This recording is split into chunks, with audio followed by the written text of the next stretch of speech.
Hoje acontece a última reunião ministerial de 2023, realizada no Palácio do Planalto, em Brasília. Na abertura do encontro com os titulares das 38 pastas, o presidente Lula elogiou a articulação do governo e disse que as negociações com o Congresso Nacional continuarão sendo foco no ano que vem. Vamos ouvir? Que a gente vai continuar no ano de 2024 com esse mesmo jeito de governar, conversando com todo mundo, perde alguma coisa, ganha outra coisa, mas estabelecer como regra extraordinária a capacidade de conversação, a capacidade do diálogo. Pobre do governante que acha que pode trocar a mesa de diálogo por uma metralhadora, por um fuzil ou por um canhão. Lula disse também que o Brasil está numa situação excepcional em relação ao governo passado. Acompanhe. Acho que nós chegamos numa situação excepcional se a gente levar em conta a realidade que nós pegamos esse país. A gente nunca pode esquecer que a gente teve que começar a governar praticamente 1 mês e meio antes de tomarmos posse com a PEC da transição. Aí eu quero começar agradecendo aos líderes no Congresso, na Câmara, no Senado, ao trabalho que fez os ministros, sobretudo o Haddad, tentando negociar a PEC da transição. O presidente avaliou também que o Brasil voltou a ter relevância mundial nesse ano de 2023. Vamos ouvir também. O Brasil voltou a ter importância. Nós vamos presidir o G20 o ano que vem. Nós vamos presidir a COP em 2025. Nós vamos presidir os BRICS em 2025. E possivelmente a gente vai trazer a Copa do Mundo das Mulheres para o Brasil. Agora, ontem nós fomos pegos de surpresa, porque se inscreveram, Alemanha, Espanha e não sei mais quem, 3 países europeus para competir conosco. Eu espero, Fufuca, que a sua capacidade de negociação seja capaz de convencer a FIFA de que nós estamos melhor que os 3 para realizar a Copa do Mundo. Bom, eu queria começar ouvindo o Rica Mello. Rica, o presidente chama a primeira atenção o seguinte: ele fala que esse governo está numa situação excepcional em relação ao governo do Bolsonaro. Muito bem. O significado de excepcional é aquilo que é fora do comum. Então, o governo anterior terminou depois de 8 anos do Brasil no vermelho e mesmo com pandemia, o governo de Jair Bolsonaro terminou com superávit de 54 bilhões de reais. E isso tendo ultrapassado todo o governo praticamente, com uma pandemia, uma tremenda retração econômica. Mesmo assim, o superávit de Jair Bolsonaro foi de 54 bilhões de reais. O primeiro ano desse governo termina com um déficit de 180 bilhões de reais. Então você sai de 54 e vai para 180. Significa que você gastou mais de 230 bilhões de reais. Então, isso realmente é excepcional. Sob esse ponto de vista, é excepcional em relação ao governo passado. Agora, por outro lado, o presidente ressalta a necessidade de dialogar com o Congresso. E eu acho que ele está certíssimo. Não há como confrontar o Congresso Nacional. Senão você não consegue aprovar, tem que dialogar. Agora, esse diálogo vai custar aos cofres públicos, o ano que vem, 50 bilhões de reais, no mínimo. Ou seja, você já vai terminar o ano com déficit de 180, quando você pegou um superávit de 50. Você sai com déficit de 180, ainda vai gastar 50 bilhões de reais para dialogar com o Congresso. Isso não é diálogo, isso é compra.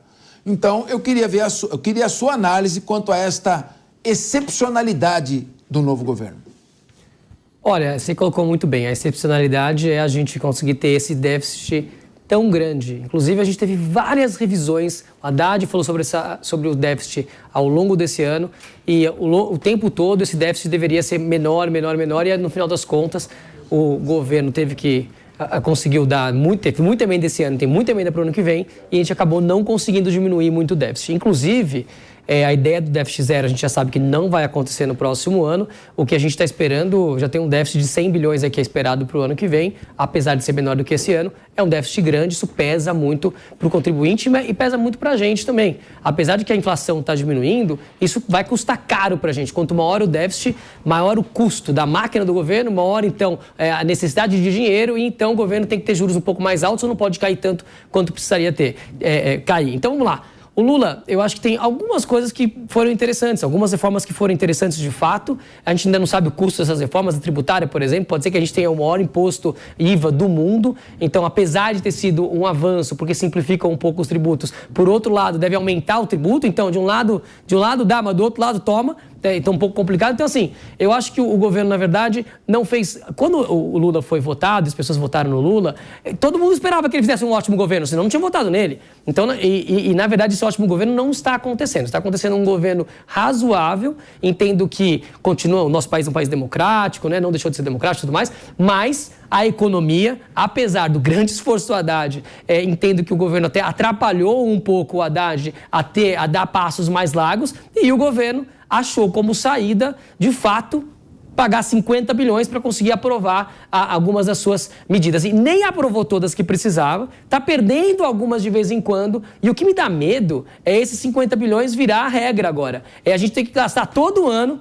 40, 50, 60, 100 bilhões, até onde os bolsos do Centrão quiserem ou requererem do governo para que ele consiga aprovar suas medidas. A gente me parece às vezes que o governo é quase um refém do Centrão do que, na verdade, o poder que está determinando as regras do jogo. Então, me deixa muito preocupado isso que aconteceu, a maneira como o PT e o Lula tiveram que governar esse ano, entregando tanto dinheiro para o Centrão para passar nem todas as medidas que eles gostariam de ter passado. Alessandro Azzoni, é óbvio que numa democracia os poderes têm que ser harmônicos. É evidente que o chefe do executivo não pode chegar peitando o poder legislativo, nenhum poder deve fazer isso com o outro. E o diálogo é importante. Agora, preocupa um pouco essa questão de um excesso de diálogo. Tudo quanto é excesso deve ser evitado. Você está falando num diálogo que custa 50 bilhões de reais. Um diálogo que custa a criação de novos ministérios, que passam a ser dotados de estruturas próprias. Por mais que se queira, vão ter que ter novos cargos e que vão custar dinheiro também. O governo, em vez de ficar simplificado, ele fica muito amplo e perde um pouco a sua identidade na medida que entra muita gente que não tem o perfil dessa administração. Então, qual o custo que isto pode significar em termos da meta de zerar o déficit, evitar a inflação e não punir o bolso do brasileiro com mais impostos? Capaz, é uma equação complicada aqui, né? Se nós fôssemos, realmente deveria seguir uma lógica de redução de custos, o que não está acontecendo. Eu faço as palavras do Rica justamente a questão. O governo hoje federal é refém do Congresso Nacional. Nós tivemos algumas decisões que poderiam ser revistas, uma delas foi até na questão da reforma tributária, que é o Pacto Federativo, que eu achei que ali ia ser defendido, porque o Senado defende a questão dos estados, paritariamente 3 senadores para cada estado, e simplesmente passou o texto como o governo queria. Ou seja, o preço dessas aprovações, vai custar muito para os cofres públicos, isso vai realmente pesar, mas assim... O que eu vejo também é que falta um pouco de sensatez do próprio Congresso Nacional. Medidas que são essenciais para o desenvolvimento do Brasil, por exemplo, uma reforma tributária, uma reforma que realmente necessite que empenho do Congresso Nacional para que se tenha uma balização para efeito da economia crescer, eles colocam preço em tudo. Eles fazem uma contabilização de que tudo tem um custo. Esses 50 bilhões foi até que saiu barato, Capês, porque a fatura era maior, que era o fundo eleitoral. Eles estavam falando em 100 bilhões. Sim, exatamente. Falando 100 bilhões, mas ficou em 50 porque era um absurdo. Se esse valor foi usado para Senado, governadores e deputados federais e estaduais, e por uma eleição para prefeito e vereadores, serviria praticamente 100 bilhões. Então, até que a conta ainda saiu pequena. No fechamento, eu acho que a questão do déficit zero é uma perseguição que eu acho que vai ser muito difícil. Uma, porque a equação de orçamento, nós tivemos a LDO aprovada agora. A LDO era para ser aprovada em junho e julho. Ela foi aprovada agora e essa semana foi aprovado ontem e provavelmente amanhã se aprova a lei orçamentária. Então, quer dizer assim, qual é o critério de avaliação de receita que nós estamos colocando na mesa, sendo que uma LDO que era para aprovar em junho, julho, foi aprovada de modo célere ontem para aprovar o orçamento amanhã para poder fechar as contas. Então, realmente, essa questão desses gastos e a perseguição do déficit pode impactar, sim, negativamente. Apesar de a gente ter alguns efeitos das reformas serem positivas para o mercado, principalmente para o mercado externo, teve algumas sinalizações, como a questão de aumento do grau da Standard & Poor's e algumas outras avaliações do mercado, tem avaliado muito sobre as questões das reformas, mas a ODCE também tem ponderado muito a questão da atenção sobre o aumento dos gastos públicos. Ela fez uma ponderação ontem muito precisa sobre a atenção sobre o aumento dos gastos públicos. Então, eu acho que primeiro vamos ver como fica essa questão da lei orçamentária que vai ser aprovada amanhã, porque é uma incógnita total. Então, a diretriz orçamentária já foi um quebra-cabeça. E agora vamos ver o que vai sair amanhã. E aí sim nós podemos definir o que é. E lembrando, né, que até a gente discutia antes, que a questão da lei orçamentária, ou déficit, ou superávit, tudo vai depender de como tiver o mundo, praticamente, e o Brasil na questão de crescimento econômico. Se nós vamos ter arrecadação ou não. Então, é um espelho, né? Então, ali é uma projeção de arrecadação. Ela pode ser extremamente positiva como extremamente negativa. Então, nós estamos falando ainda de que esse déficit ainda pode ser muito maior se os gastos continuarem e a arrecadação for menor. Muito bem. Meu comandante Robson Farinazo, nós estamos falando muito em aumentar impostos. Vamos aumentar a carga tributária.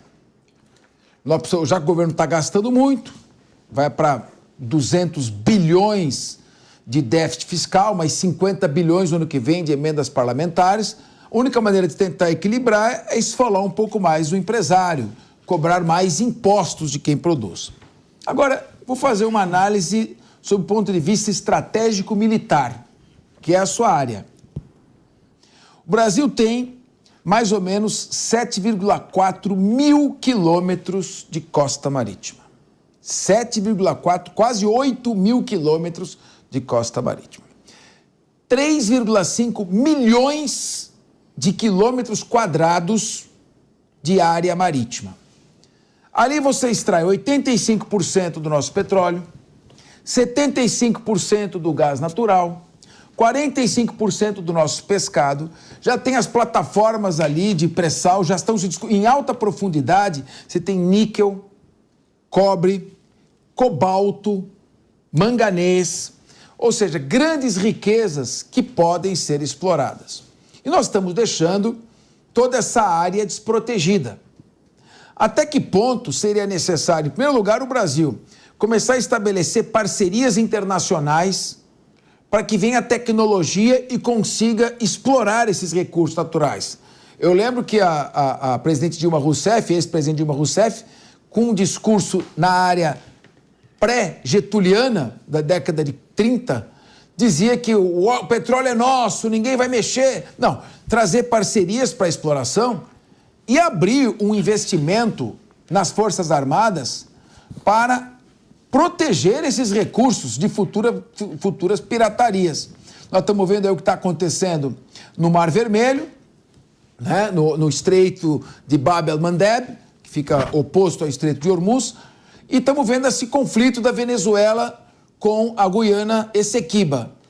Com a sua avaliação, o que o Brasil poderia fazer em termos, em primeiro lugar, proteger essas riquezas e estabelecer rapidamente parcerias com países que têm tecnologia para a sua exploração?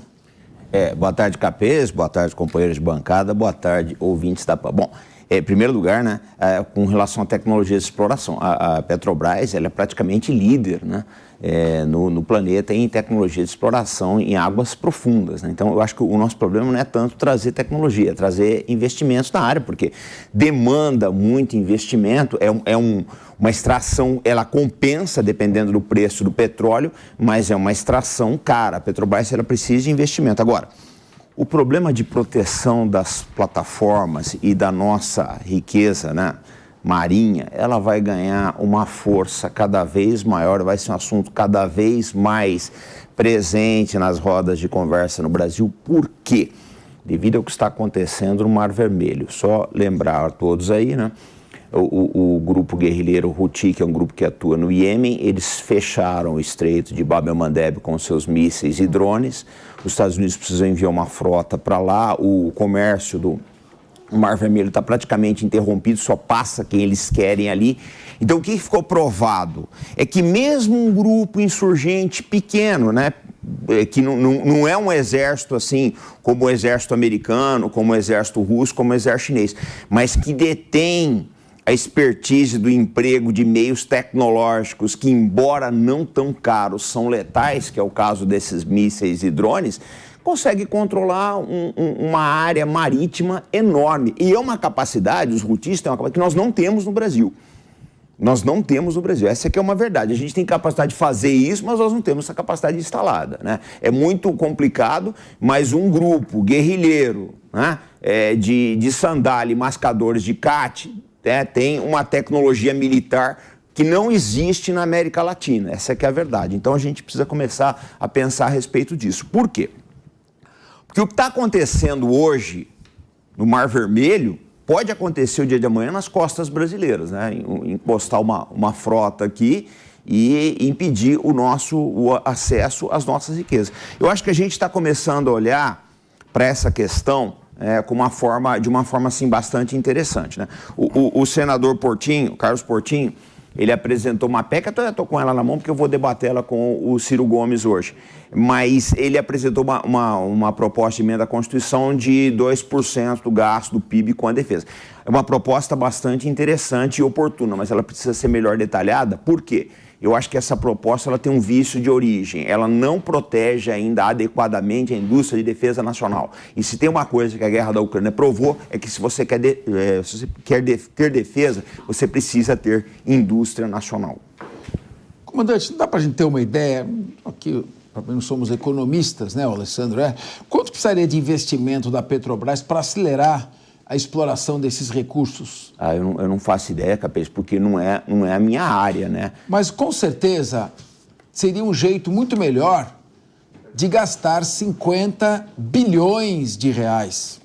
Seria um jeito muito melhor de você estourar o teto em 177 bilhões de reais, porque aumentaria a produção de riquezas nacionais. Com isso, nossa balança comercial teria um enorme superávit. Aí sim os juros poderiam baixar, não de maneira artificial, como pede a presidente do PT, o líder do governo na Câmara dos Deputados, mas de uma maneira natural, econômica. Ou seja, nós estamos, infelizmente, sempre com a inversão do processo de produção e enriquecimento.